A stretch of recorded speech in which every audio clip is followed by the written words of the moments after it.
Good afternoon, my friends. It is a great joy to be with you this afternoon and to have been part and witness to the ceremony that you have conducted today. For we were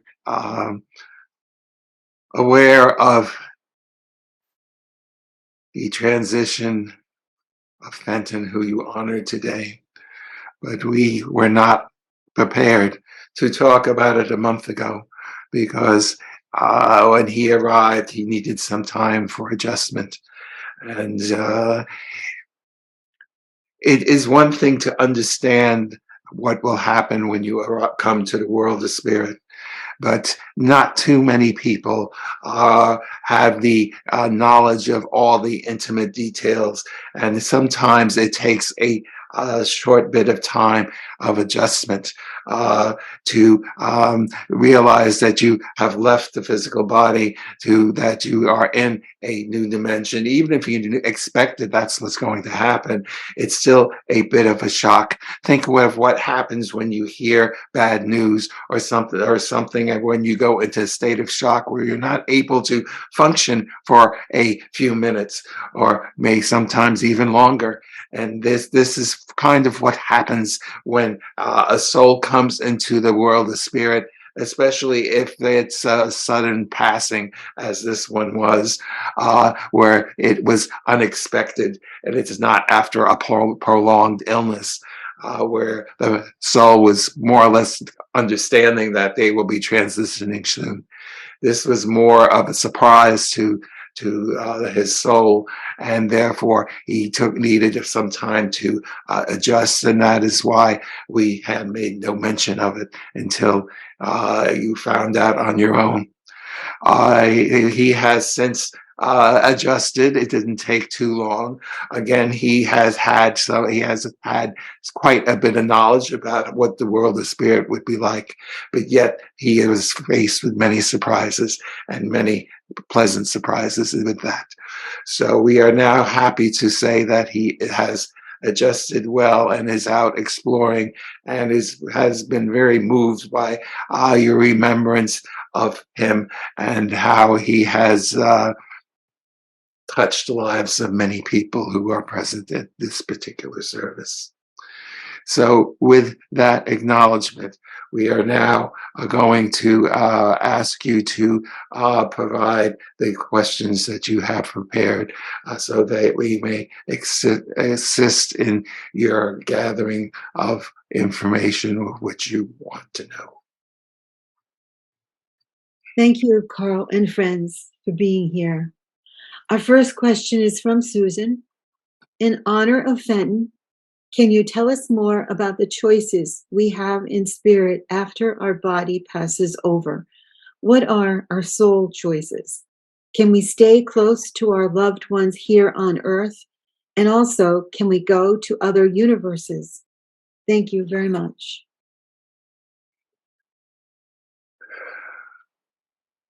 My dear friend, which you and everyone should realize is that when you shed your physical body, you are shedding a myriad of limitations. When you come into the world of spirit, you are energy. Energy does not have these limitations. If you want to be with your loved ones, you can be with your loved ones.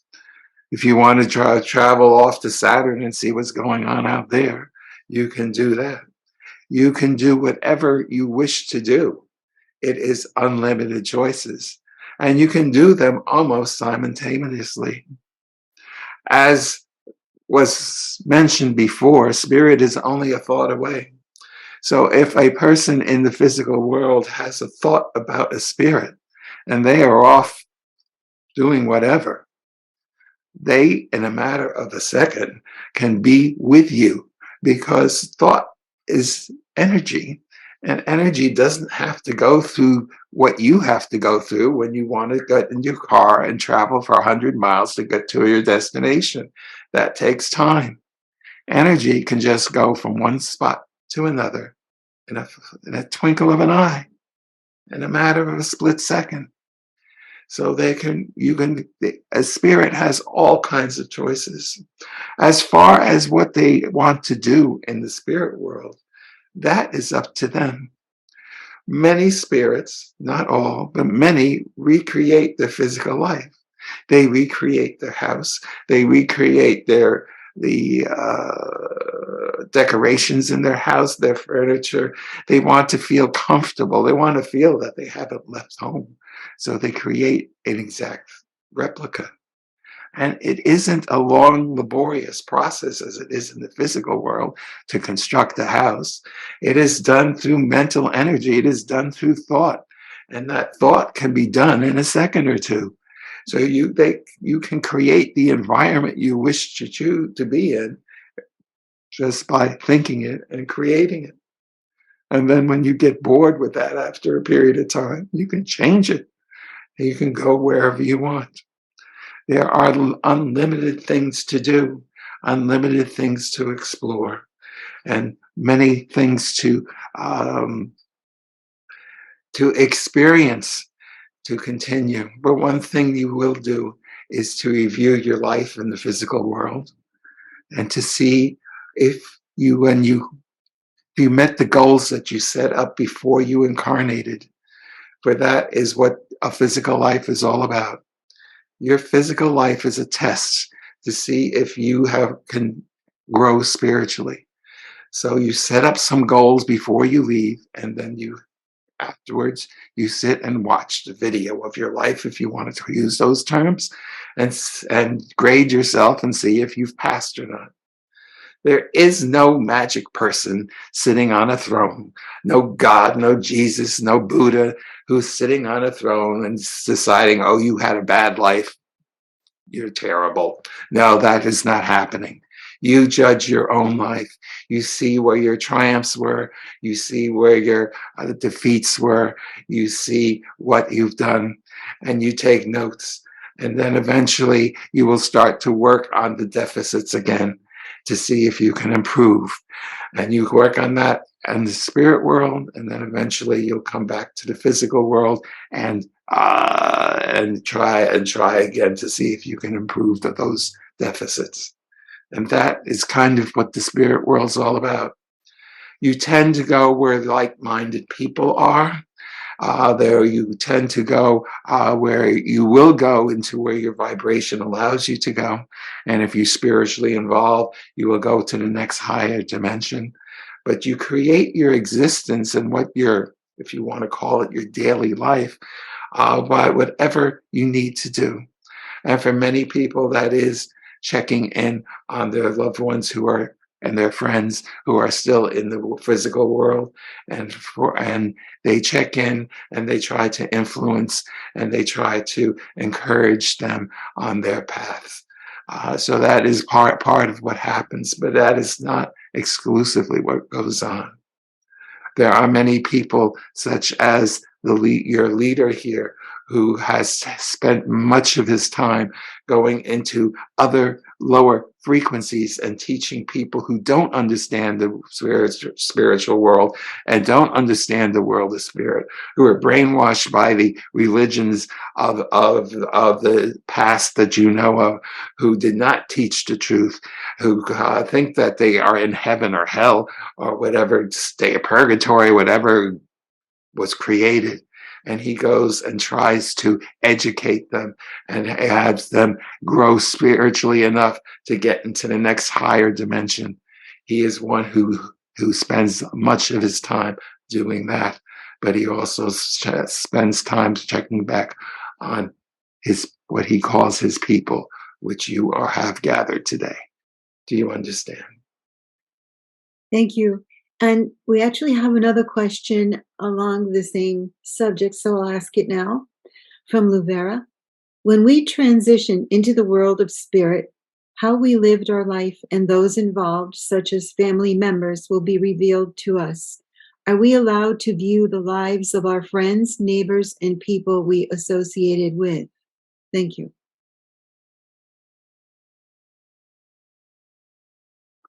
The life review process is what your question is about, and that is a private matter. It is something that you will do on your own by yourself.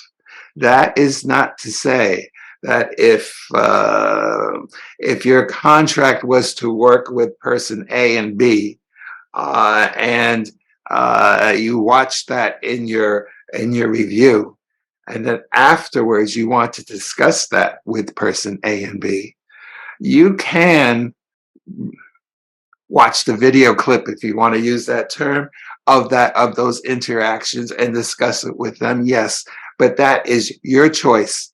They cannot come in and watch your video, your life review, unless you give them permission. So you are sharing, and when you do, you rarely share the whole thing. You just share a segment of it. So yes, and there is some benefit to that, because if 2 or 3 people have agreed to work on a project together, it is like any committee. One person will be better at it than another, or achieve more than another. So reviewing it together and talking about it will be beneficial for the 3 people, if you understand what I'm saying. Thank you. The next question is from Mary B. I was wondering if you could please tell us about Mary Magdalene, the real story, not what is in the Bible, whose chapters were decided at the Council of Nicaea. The reason that I ask is that there are many theories, but details are not clear. There is a manuscript from 570 AD that is in the British Library, and an Egyptian papyrus called the Gospel of Jesus' Wife that some say are encrypted and says that Jesus was married to Mary. Also, some theorize that the wedding at Cana, depicted in the Bible, may be the actual wedding of Jesus and Mary. Further, a legend in France has it that a boat landed in France with Mary Magdalene, her children Sarah and Joseph, Mary, mother of Jesus, Martha, and Lazarus. Another is that Mary's descendants began the royal Merovingian bloodline that many kings laid claim to. Thank you so much.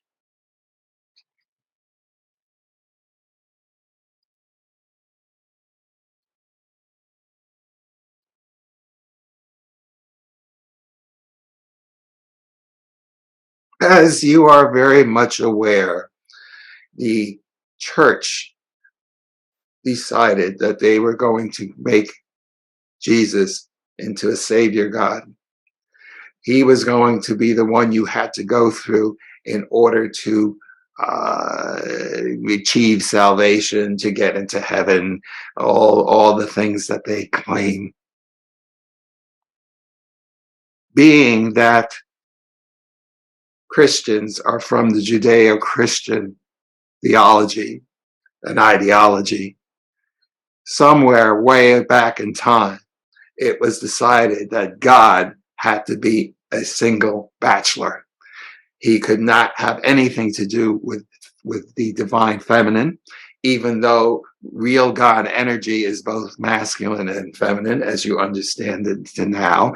And there is a very strong feminine principle that was present during those days in the Bible where everything was recorded and God would appear in the meeting tent.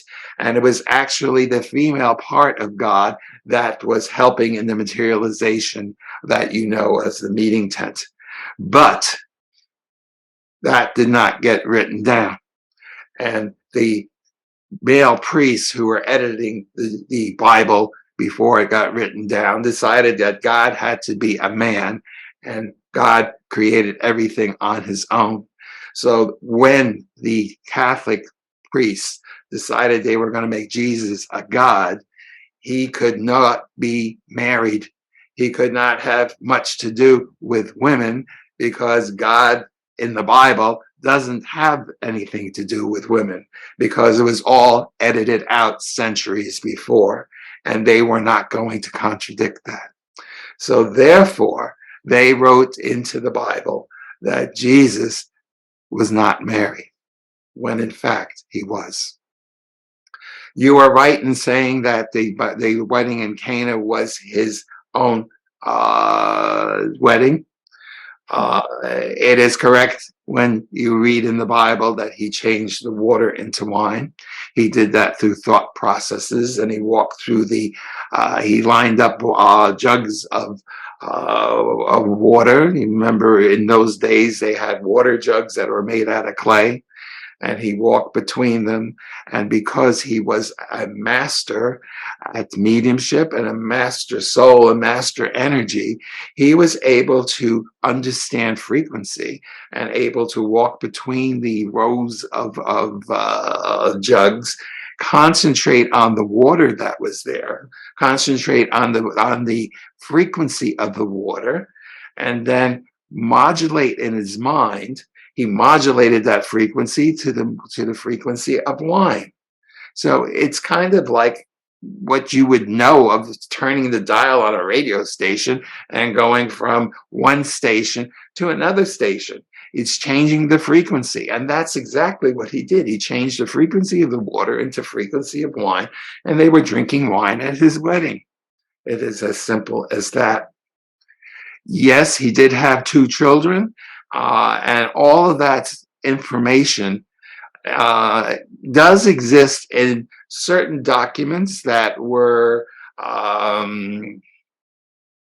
that were protected, that were buried and hidden away, so that the Catholic Church would not get their hands on them, because if they did, they would have burned them. There were many, many libraries of documents of writings that contradicted the dogmas that were created by the Catholic Church at the Council of Nicaea, as you mentioned, and these hidden documents, fortunately for humanity, were hidden for centuries and centuries, so that they were just discovered less than 100 years ago, when the grip of the Catholic Church was beginning to weaken, and they could no longer go in and destroy these documents, destroy these manuscripts, and so therefore you have them. And many of these things are called the Gnostic Bibles. In the Gnostic Bibles, they understood that God is both male and female, and that they had creation stories where it was total contradicts to the story that you find in your Bible today, because it wasn't a male God who created the earth. It was the divine crystalline energy that you are now becoming aware of and incorporating and using and blending and becoming. And therefore, that is what created the universe. And that energy is both male and female. It's male and female together. It is androgynous energy.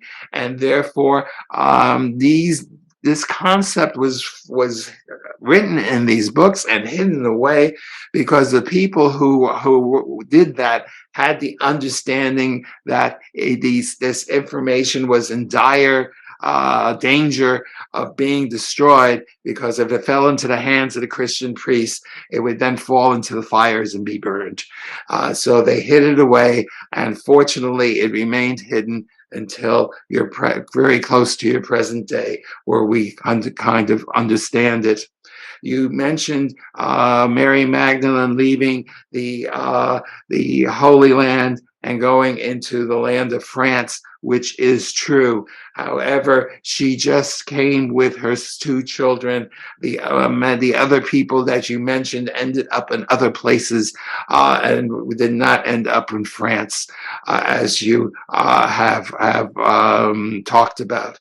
And that is also very true, that she did make it out, and that her children continued their lives in France. Do you understand? Thank you. So I'd like to ask a follow-up question, because I've just read this book, The Genuine Jesus, by Alan Ross, and it's actually from the medium James Paget, who apparently Jesus was channeled through James Paget, and Alan Ross is writing all those channeled messages. But what's confusing is in this book, Jesus says that he was not married, did not have children. The turning water into wine at the wedding says that didn't happen. That was a misunderstanding. And some other phenomenon, like multiplying the fishes and loaves, he said that was a misunderstanding. That didn't happen. So it contradicts some things you've just said and some things that I've heard Ramtha say about Jesus's life. So it's a bit confusing. You hear so many different versions. Can you comment on that?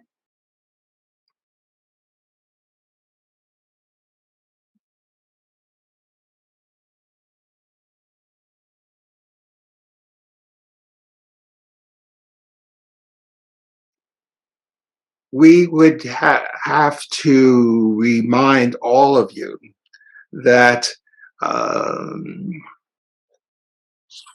mediumship is not a precise science. Many of you liken spirit communication with a telephone line, where one person's in the physical world holding a receiver to their ear, and the spirit has a telephone in their ear, and the medium is the lines of communication between the two. It is a good analogy, but what you have to understand is that the lines that are connecting the two can have interference in it. The lines, many times, if a medium has a certain type of belief, that will color into his or her message that they give. Because if they think of it this way, okay? If we have a video camera and you are taking a video of something, and if you take a green filter and put it in front of that lens, it's going to color everything that video is going to capture. Everything's going to have a very strong green tone. The reds may disappear, the blues may disappear. The coloring gets, if you want to call, distorted. And if you took the lens away, it would go back into the regular coloring.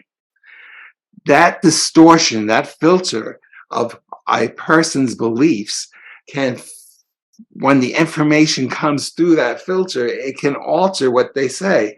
How can someone say something that totally disagrees with the views that they particularly hold themselves? So this is some of the reason why things are different. Another reason is, who is giving this information? Who is the spirit that is talking, that is saying this? They too have certain experiences. They too may have been educated in certain points of view. And Spirit A may say what they believe, and Spirit B could say what they believe, and they could contradict each other because they have different beliefs. Think about having a problem and going to your friends and asking what you should do. Person A will say A, person B will say D, and A and D don't match. They say different things because these people have different opinions. Well, the spirit can also have different opinions. You have to remember, when you go into the spirit world, when you leave your body and you go into your spirit world, it is just that, just as you were talking about today, you're going into a different room. That different room does not contain all the knowledge of the universe. It doesn't contain everything to know everything correctly. You have the same knowledge base that you always had, and therefore, if you communicate back to the physical world, it's going to be filtered through what you know, and someone else will know something different. So this is why there are different opinions about the same subject. It is partially because of the spirit and their experiences, and also the medium and their experiences. So this is why you get contradictory information about things. Unfortunately, we do not have No one has that time machine where they could go back and actually objectively watch what happened so that we could know. And this is why things are the way they are. The reason we said that the water turned into wine is because we have the understanding of how that is done. To us, to our group of people that are communicating with you, this is like second nature, like breathing, like you breathing air. We understand how psychic science works, and therefore it is not a grand mystery of how it was done, especially by the great teacher Jesus, who had his brain working 100% and had access to do all these things. Does that make sense to you? Yes. Thank you. Next question is from Carol C. There are animals and insects showing strange behaviors of going around and around in tight circles. What is causing this? What is the reason and significance? Thank you.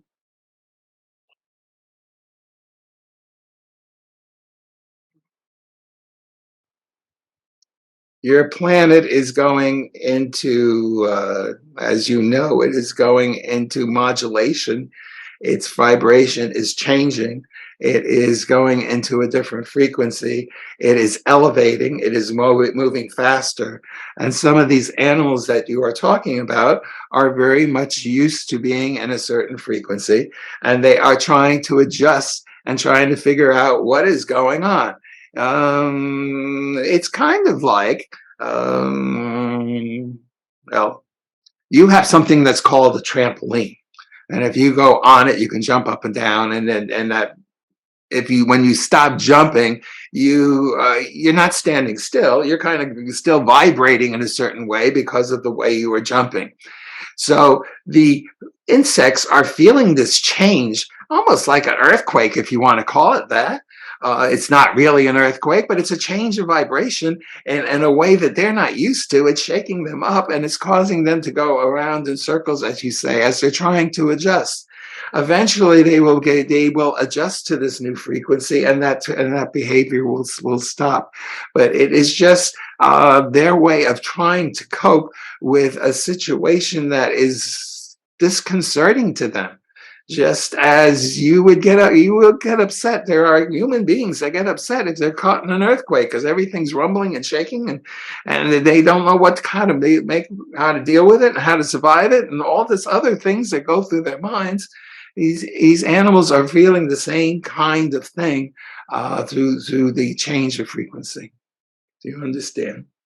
Yes, thank you. The next question is from Laura.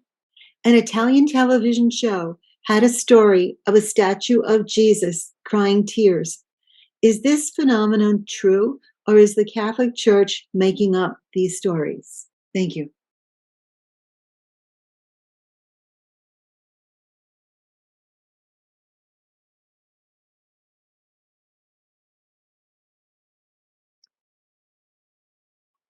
There are certain spirit individuals who want to get the message across that those who are following the blind dogmas of the churches are being misled. The actual Master Jesus has shed tears over what has happened, the way that they took his teachings and the way they manipulated them, how they removed the truths from them to the point that what he actually said is barely recognizable. In order to get that message to more people, there are spirits who are trying to assist people to go into the light and understand the light and to abandon their dogmas and blind faith to get the message that Jesus is not happy with the way things are with churches today. So yes, this is happening. They are materializing tears. They're materializing water shedding from the eyes to get people to talk. Think about it. Isn't that quite remarkable? Isn't it almost like a miracle? Jesus isn't laughing, he's crying. It gets people to think why. And if they explore enough, they will discover the reasons is to bring people to the light. You understand? Thank you. Um, Next question. I'm hearing reports that the Dalai Lama and Mother Teresa have both been involved in child trafficking, that they both have been deceiving humanity. Is this true? Thank you.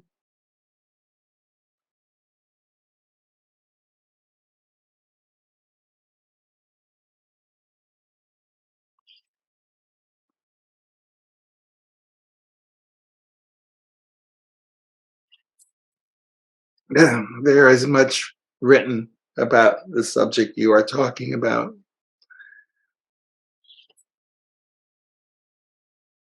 With the individuals that you are mentioning, this is not a true statement. That is not to say that there are people in the organizations that they are associated with who are secretly doing the task, the thing that you're talking about, the trafficking of children, for that is happening within the Catholic Church, and it can also happen in other religious groups. But the people you are mentioning did not have their hands in it. Thank you. Um, just one more short question. J.R.R. Tolkien's Lord of the Rings contains an elfin language that many thought he made up, but he said no, that he discovered it. He said he just stumbled across it. Could it be could it be from an Atlantean language or Tartarian or a civilization yet to be discovered? Thank you.